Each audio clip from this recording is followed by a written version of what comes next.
High, welcome to my channel Siddhika learning. आज आपण या ठिकाणी मराठीचं वर्कशीट सॉल्व करणार आहोत। एक मराठीचं वाचनाची पद्धत पाहणार आहोत, जे की मुलांना असे चित्र वगैरे दिल्याच्यानंतर मुलांना ही ईडलिंबू आहे हे मुलांना चित्र थ्रू ओळखता येतं, पण मुलांना ही ईडलिंबू हा शब्द आहे हे मुलांना वाचायला येत नाही। किंवा फॉर एक्झाम्पल हा अननस विदाऊट कानामात्रेचा शब्द आहे अननस, हे मुलांना अननस आहे हे समजतं, पण मुलांना हे अननस असं वाचायला येत नाही। तर काही आपण याच्यासाठी वर्कशीट बनवणार आहोत, त्या मुलांना वाचण्यासाठी मदत होते। आणि ही आता पहिलीपर्यंत जे मुलं असतात त्यांच्यासाठी वर्कशीट आहेत, जे 3 वर्षाच्या नंतरची मुलं असतात ज्यांना अक्षर ओळख होते। माझी 3 वर्षाची मुलगी आहे, तिला अक्षर ओळख होते, तर ती माझी मुलगी ही अशा ॲक्टिव्हिटी सॉल्व करू शकते। तशीच मी तुमच्यासोबत ही एक ॲक्टिव्हिटी शेअर करत आहे। इथे मी कपाचं चित्र काढलेलं आहे।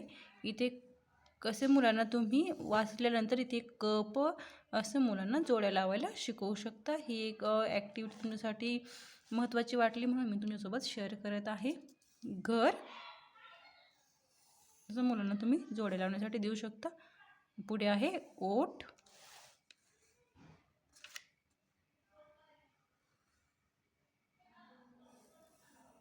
ओठ, ढग, हे खण आहे, खण विदाऊट कानामात्रेचे शब्द पहिल्यांदा मुलांना अक्षर ओळख झाल्यानंतर आपण जे वाचण्यासाठी देणार आहोत ते मी इथे तुम्हाला दाखवत आहे। पुढचा शब्द आहे, पुढचं चित्र आहे नळ।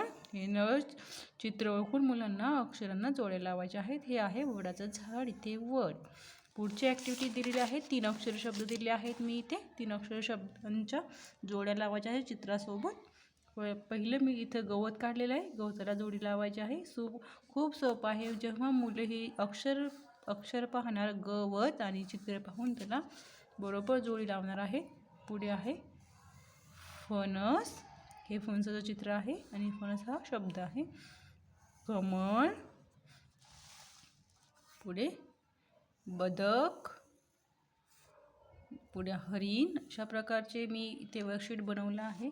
हे तुम्ही नक्की मुलांना यूजफुल होणार आहे, त्यासाठी मी इथे तुमच्यासोबत शेअर करत आहे। नेक्स्ट एक ॲक्टिव्हिटी तुम्हाला मी इथे दाखवत आहे, जसं की मुलांना इथे तुम्ही आई अशा प्रकारचे आ प्लस ई मुलांना खूप सोप्या भाषेत पहिल्यांदा मुलांना तुम्ही वाचण्यासाठी शिकवू शकता। ज्या मुलांना मराठी वाचण्याचा प्रॉब्लेम आहे त्या मुलांना अशा प्रकारे सोप्या पद्धतीने वाचण्यासाठी देऊ शकता। खूप सोपी मेथड आहे ही वाचण्यासाठी दिलेली। 2 अक्षर 3 अक्षर शब्द अक्षर ओळख झाल्यानंतर ही मुलांना वाचायला येऊ शकते। पुढचा आपण कुठलाही 2 अक्षरी शब्द मुलांना घेणार आहोत आणि 8 दिवस ही प्रॅक्टिस झाल्याच्यानंतर नंतर आपोआप वाचायला सुरुवात करत आहे। माझी 3 वर्षाची मुलगी आहे, ती 2 अक्षर 3 अक्षर शब्द वाचत आहे। तर थँक्यू।